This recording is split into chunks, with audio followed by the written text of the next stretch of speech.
Halo, halo, halo, anak didik ibu sekalian. Apa kabar? Apakah semua baik-baik saja? Semoga semua kalian dalam keadaan sehat ya.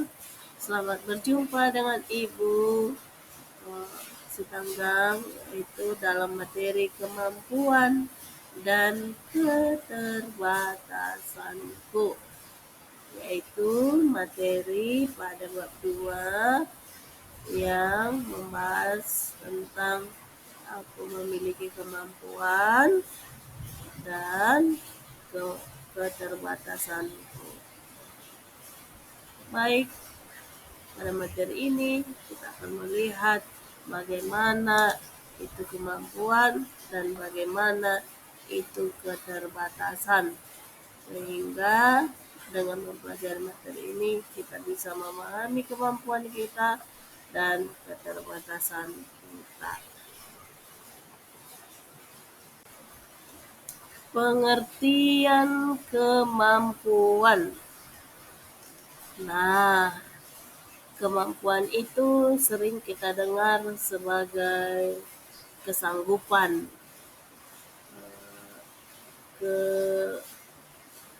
kecakapan gitu ya.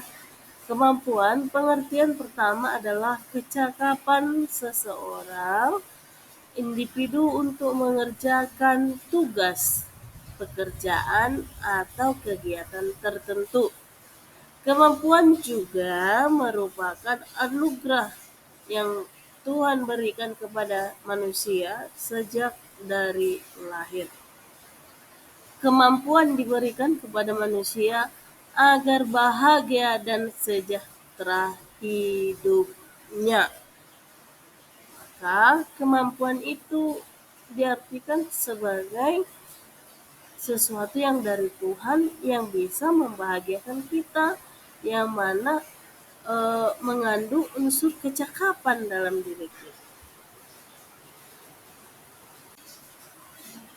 Jenis-jenis kemampuan. Ada beberapa jenis-jenis kemampuan, yaitu yang pertama adalah bakat.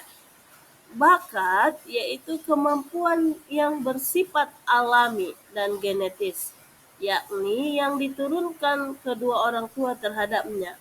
Misalnya ini, jika ayahnya penyanyi, pasti ada garis keturunannya yang bisa bernyanyi. Yang kedua, kecerdasan, yaitu kemampuan yang berkaitan dengan penguasaan dan keterampilan dalam ilmu tertentu. Hal ini berarti bahwa kecerdasan itu harus dilatih, bukan seperti bakat yang dalam arti diturunkan. Yang ketiga, karakter, yaitu kemampuan yang melekat beserta nilai-nilai luhur dalam masyarakat dan agama. Karakter ini soal kemampuan kita untuk bersikap terhadap sesama. Yang selanjutnya, potensi, yaitu kemampuan yang bisa dilatih dan dikembangkan yang dapat menjadi bekal untuk meraih prestasi. Potensi ini biasanya sedikit dapat dilihat itu sebagai peluang untuk bisa dikembangkan. Pentingnya mengenal potensi diri. Ada beberapa alasan mengapa kita harus mengenal potensi diri. Yang pertama, potensi diri itu harus diarahkan, digali, dan dicari untuk dapat dilatih dan dikembangkan. Alasan penting mengenal potensi diri adalah, pertama, jika sudah dikenal maka akan tahu cara untuk melatih. Yang kedua, setelah mengenal, tahu caranya, maka membuat daftar impian atau cita-cita yang mana sesuai dengan planning atau yang direncanakan. Yang ketiga, dengan mengetahui potensi, kita dapat mengenali kekurangan diri kita. Lalu yang keempat, kita bisa menghargai diri sendiri.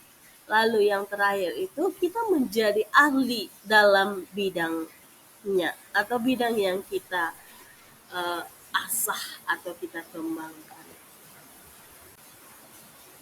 Pandangan kitab suci tentang kemampuan. Menurut kitab suci, kemampuan itu disebut talenta. Allah memberikan talenta kepada setiap orang itu berbeda-beda. Ada yang banyak dan ada yang sedikit. Seperti dalam bacaan Injil Matius bab 25 ayat 14 sampai 30, yaitu perumpamaan tentang talenta. Talenta dalam bahasa Yunani disebut talenton yang berarti ukuran sesuatu. Dalam kitab suci dikatakan bahwa talenta yang tidak dikembangkan akan diambil kembali, bahkan diberi hukuman karena tidak bertambah talenta yang diberikan. Cara mengembangkan talenta, yang pertama ada exposure, berlatih dengan melihat ahli di bidangnya dan berlatih. Misalnya kita lihat seorang yang ahli dalam bermain basket, kita boleh belajar darinya, misalnya dengan memperhatikannya, mengamati, ataupun lain-lain.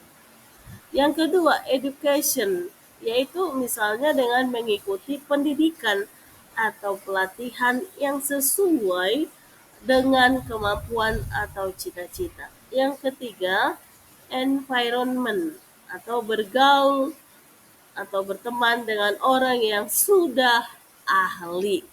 Lalu yang keempat, experience, yaitu belajar dari pengalaman. Misalnya jika kurang maksimal, dilatih terus, jangan berhenti. Yang terakhir, evaluation, artinya bertanya kepada orang lain tentang yang sudah dilakukan, bersedia menerima kritikan ataupun masukan. Nah, sekarang kita masuk ke dalam pengertian keterbatasan. Keterbatasan adalah suatu kondisi yang tidak dapat dilampaui manusia untuk dapat berkembang seutuhnya. Keterbatasan ada yang bersifat sementara dan ada pula yang menetap. Artinya, yang sementara itu mungkin jika dilatih ataupun dibuat solusi untuk kekurangannya bisa menjadi tidak kekurangan. Keterbatasan manusia dapat berupa keterbatasan fisik, kepribadian, ekonomi, penunjang, dan lain sebagainya. Misalnya cacat, kurang cerdas, miskin, penyakitan, dan seterusnya. Pandangan kitab suci dalam menyikapi keterbatasan. Yang pertama, kita perlu mengakui kelemahan dan kekurangan kita di hadapan Allah dan sesama dengan jujur dan rendah hati. Yang kedua, jangan hanya mengandalkan kekuatan diri sendiri dalam melakukan segala sesuatu, karena kita hanya perencana dan Tuhanlah penentunya. Jika kita beranggap itu hal yang mungkin biasa, bisa jadi tidak terjadi dengan baik. Atau mungkin kita menganggap itu hal yang mustahil, bisa saja itu adalah sesuatu yang bisa. Yang selanjutnya, setiap orang dipanggil untuk mengandalkan Tuhan dalam usaha mengembangkan diri dan menghadapi keterbatasan. Mari kita belajar dari tokoh kitab suci yaitu Yeremia dan seorang pemungut cukai yang bernama Lewi. Baik, di sini ada refleksi yang Ibu buat, yaitu tentang kata-kata yang indah, kelemahan yang kupeluk. Dalam refleksi ini, mari kita melihat kelemahan itu bukan sesuatu yang memburukkan kita, karena kita tidak dapat mengatur kita tidak punya kelemahan. Mari kita peluk kelemahan itu dalam keberadaan kita yang sangat berani untuk mencintai diri dengan segala kekurangan kita.